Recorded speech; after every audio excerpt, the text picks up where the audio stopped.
Okay, so here we are again, and because I'm a masochist, yes, I'm reviewing another monitor because I just can't wait to vomit all over the floor, knowing full well that, well, there's really no perfect monitor out there, and in fact, the vast majority of them are absolute trash. However, today, guys, thankfully, this monitor is actually pretty good. Now, what we're taking a look at today is the LG 240Hz 45GR95QE-B, and believe it or not, that name is actually less of a mouthful than some of the other stuff that I've taken a look at. Now, in terms of the specs, this thing is a 3440 by 1440 240Hz 45-inch, and I know you're hitting the brakes, but wait a minute, guys, wait a minute. Trust me, this is actually a really good size, and I'll talk about that in just a minute, but it's a 21:9 monitor, which I know a lot of you aren't super into 21:9, but again, trust me when I tell you 45 inches at 21:9 is actually very good. Again, we'll get into that in a little bit. It's a WOLED panel, has a response time of 0.03 milliseconds, and yes, it is G-Sync and Freesync compatible. Now, in terms of the stand, it's got one. It does everything you would expect it to do. In terms of the ports, it's got two HDMI 2.1, I believe. It's got one DisplayPort 1.4. It's got a headphone out, a USB upstream, USB downstream, and SPDIF out. So it's got basically everything you would want, and it is VESA mount compatible. And I picked this bad boy up for around $1,500, so it ain't cheap. In fact, that's quite expensive. So it better be pretty dang good, and with just a resolution of 3440 by 1440 on a massive 45 inches, the pixel density isn't necessarily going to be amazing, so the rest of this panel better deliver. And does it?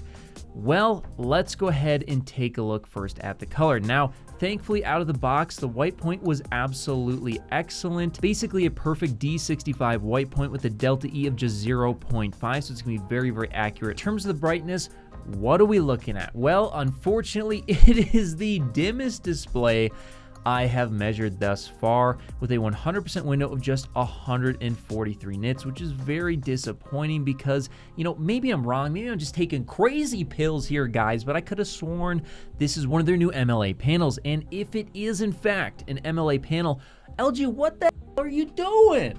Why are you just limiting the brightness this far? I get it, you're afraid of burn-in, but this is taking fear to a whole new level. You don't need to be dimming it down this much. I know that these panels can hit 250 nits of brightness, no problem, in a 100% window, and much higher in the 10% window, which it's honestly a little bit below average at just 670 nits, which puts it below both the 240Hz 27-inch as well as the LG C1, which weren't necessarily super bright either. And if we take a look at a game, Battlefield 1, it's once again a little below average at 398 nits as its peak brightness. So in terms of the brightness and the color, this thing is not off to a good start.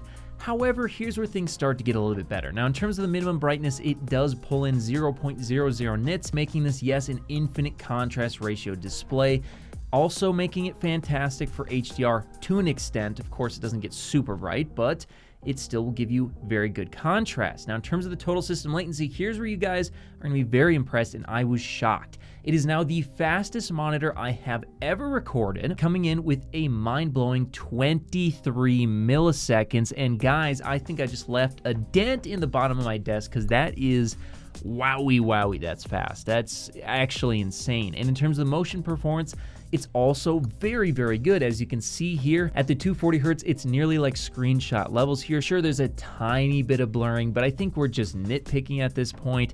And honestly, if you get any clearer than this in terms of motion, I'm not sure if it's even gonna help you be better at the game. I mean, this is basically as good as you can reasonably expect out of any display. Now, 120Hz and 60Hz, of course, are gonna get a little bit worse, but if you're buying a 240Hz monitor, you're probably gonna be trying to run it at 240Hz, at least in competitive games. And as you can see, very competitive with other 240Hz monitors, as you see on the right with the OLED and the LCD.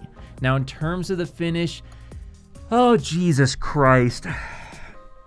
Yes, it's using a matte finish. Oh my God.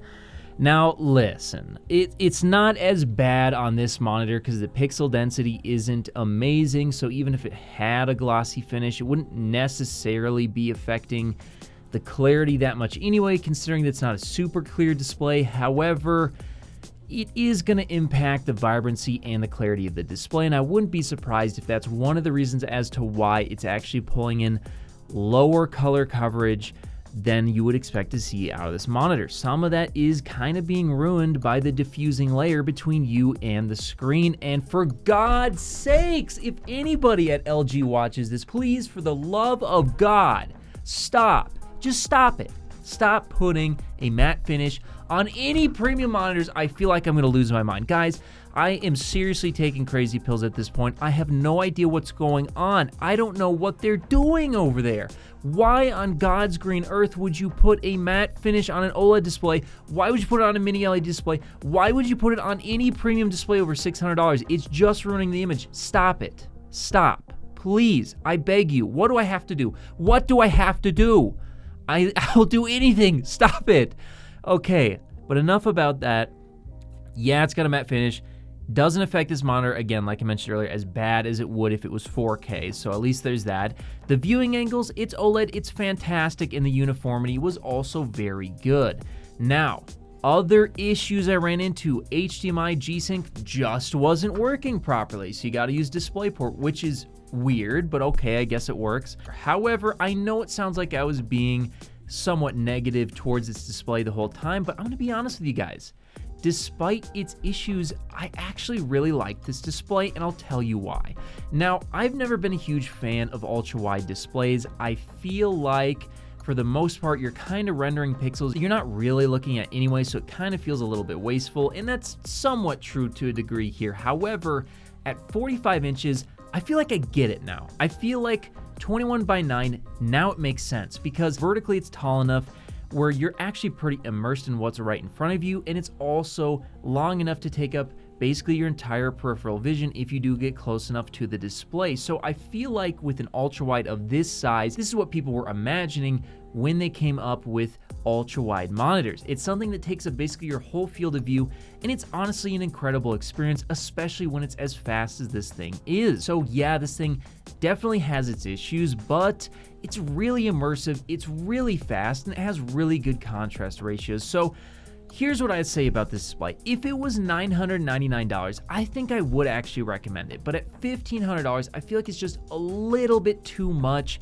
when there's other ones out there that are as good, if not better in some ways, than this display is. So it's actually pretty good. It's got a lot of issues. I think it just needs some new firmware and a price drop. Whether you're looking to connect a new console, gaming PC, or just need a fast and reliable HDMI cable to connect over long distances, Rupro has you covered with their Rupro 8K HDMI 2.1 fiber optic cable, available in sizes ranging from 3 to 165 feet, and can deliver a perfect full 48 gigabits per second connection over distances other cables could only dream of reaching. And with 48 gigabits per second of bandwidth, it can easily drive 8K at 60 FPS or 4K at 120 FPS HDR10 video through its ultra-thin, flexible, and durable housing, and it even supports eARC. So if you're in the market for a cable that can drive a beautiful new TV or monitor, be sure to check out Rupro on Amazon today.